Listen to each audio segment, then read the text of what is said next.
There was so much anticipation, such a buildup to Jake Thompson's first start. Got roughed up a little bit. 4 runs there in the first inning, 6 runs total, lasted 4 and third innings. Not a great major league debut, but it's only his first of many. Well, not his first debut, but whatever. I fucked that up. Kyle Gaffner is here. I'm Adrian Fedque. It's an early bird special, 1 o'clock show on a Sunday. That's right. Just like baseball, 1 o'clock start. We're doing everything a little bit early. It takes a little bit more to get the engines going on a Sunday. Yeah, well, I got to cover the Soul game tonight. So that's at 6 o'clock. So we got to get these shows in right now. And let's talk about Jake Thompson's first start. All right, so that first inning, he gives up the 3 hits there. And I think it was 2 hits and a walk. And then you had the bases clearing double there. So roughed up, it seemed like he was scared to throw his fastball. He wasn't locating it well. And then he was hanging his breaking pitches. He wasn't locating anything. The command was completely off. This happened down in AAA when he got promoted. His first couple starts, he was looking awful. He couldn't locate it. His command was just not there. So I look for him to bounce back from this, but you're right. He looked like he was afraid to throw his fastball. He just looked like he was overthrowing his pitches. Just trying to, gun it in there, throw it as hard as he could just to blow it by. It's all that adrenaline going for your MLB debut, though. Yeah, I agree with you. You look at what he did his last 11 starts there at AAA Lehigh Valley. 8-0, 1.21 ERA. I mean, obviously that's unbelievable. He was basically relying on that sinker, getting ground ball outs. That slider was his go-to pitch. I mean, that slider is devastating when it's on. But yesterday it wasn't the same slider that I was seeing before. So it was up in the zone.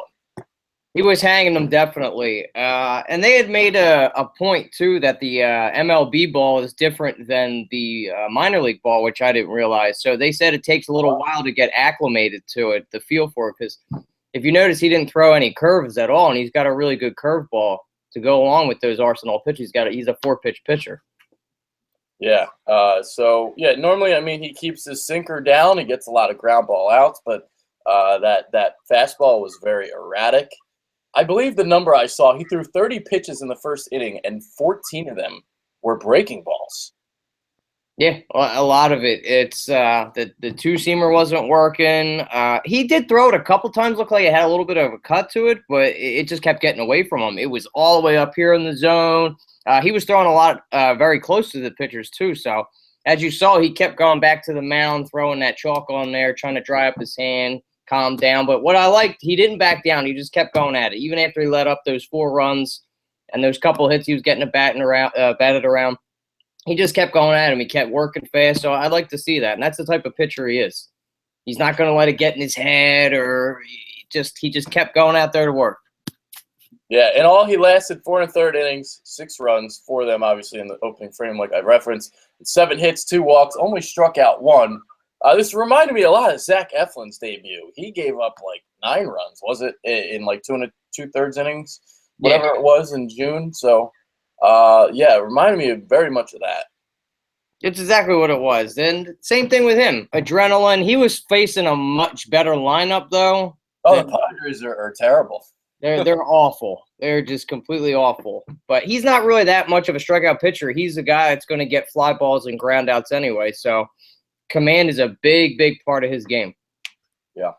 So, I mean, obviously, we kind of talked about it before. You expect him to rebound, right? Yeah, he's definitely going to rebound. What he's shown in the past and throughout his career, he's bounced back from anything he's faced. He's faced adversity all the time. He's going to come back, watch film, clean up his pitches, and get better on that command. Plus, he'll have 1 game under his belt. That's going to be a huge plus for him. You're going to have the less butterflies, less adrenaline. Plus, his family was there, too, so that's going to have him jacked up as well to try to do good for the team. Yeah, I want to see him throw the fastball. Don't be afraid to throw it. Just, obviously he's got to locate it a lot better. But, I mean, 30 pitches, only 16 fastballs. That's not enough. So, it's his, bread and butter type of pitch along with the slider. I mean, when he works both of them effectively, he's basically unhittable, like we've seen in his last 11 starts. Yeah, he's been Very, very consistent. But he's going to bounce back from this. And I'd also have to say that the hitters have been very aggressive with him, too. They've never seen a pitcher like this. And I guess they assumed he was going to throw first pitch fastballs. They were eating him alive. They weren't working the count or anything. They were being very aggressive towards him, which I was very surprised to see. Yeah, interesting. All right, so obviously we know about this.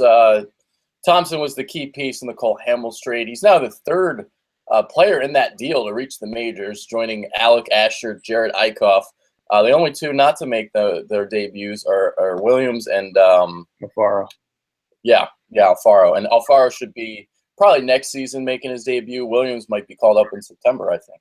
I think so, too. There's such a crowded spot at that outfield position now. They were even talking about moving Abdul Herrera out of center field and putting Alan Althea there, which was surprising. But it's a good problem to have. Yeah. So you look at who replaced the lineup, obviously, in the starting rotation. He obviously replaced Aaron Nola there. Nola's probably going to get shut down for the season, right elbow strain. And obviously Nola was really struggling. 9.82 ERA his last 8 starts. So 6.9, 4.7 ERA for the season. So, I mean, I don't necessarily think this is a bad thing. It's not a bad thing. You could tell he wasn't right with the past couple starts after the All-Star break. He just looked like something was wrong. Maybe it was the injury. Maybe something got into his head. I think this is best for the team, best for Aaron Nola, just because he just looked horrendous out there. He's a guy that relies mainly on his location. It just wasn't there. He was getting hit around left and right, lasting 4 or 5 innings, giving up 8 runs. That's not the Aaron Nola we're used to seeing, especially at the beginning of the season. That's what I expect to see from Aaron Nola, what we saw earlier in the year, not later on. So, rest up. Wait till next season, rest up that oblique or elbow strain, whatever it is, whatever they're putting it on there, and just get yourself right. Yeah, his thing is he literally paints the corners. He's when he's on, and he hits the black basically, and he wasn't doing that. The last 8 starts or whatever it was, and whether it was the injury, whether it was in his head. He's going to get rested up. He's going to come back next year, and I think he'll kill it. Obviously he doesn't overpower hitters, so he's got to be able to locate that pitch, and that's something he wasn't doing at all. Everything was like over the heart of the plate, which is just very, very uncharacteristic of him. Very much so, and that could have to do with that elbow strain that they were talking about that he has. So as long as it's not Tommy John that he needs, this is a positive thing for us because he'll be our number 1 starter for next season. So rest up, get better, Aaron Nola, and I hope not to see that again because this is the new wave of young pitchers. We've had 16 arrivals since the past 2 years of making their Phillies debut, which I was surprised. I didn't think it was that many, but it's been a lot. Yeah. All right. I got a drinking game for you guys, right? Whenever Cesar Hernandez fucks up on the base pass, take a shot. Man, that was brutal last night, seeing that. 1 out, first and second, and you go to steal third on one of the best defensive catchers in the game. Like, come on, it wasn't even down by like 4 runs. Yeah, like, what are you doing? Even if he hits a home run, it's 8-7. So I don't know what he was thinking. The decision-making was very poor at that point. He got a terrible jump. That was bad. Oh, Cesar. Is he the worst base runner in the league right now? I don't think so. There's got to be.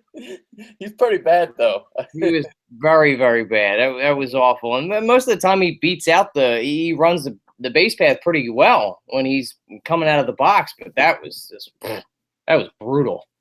Yeah, he got picked off there.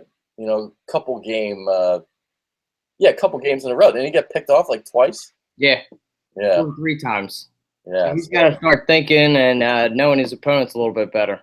God, 1 out. You're trying to steal third down by 4 runs. Like, what the fuck, man? The summation of our season. Oh, boy. All right. Any final thoughts before we kind of head out here? Interesting to see how many more call-ups we're going to have between here and now. How long are they going to wait till Nick Williams is ready? Because he's ready right now.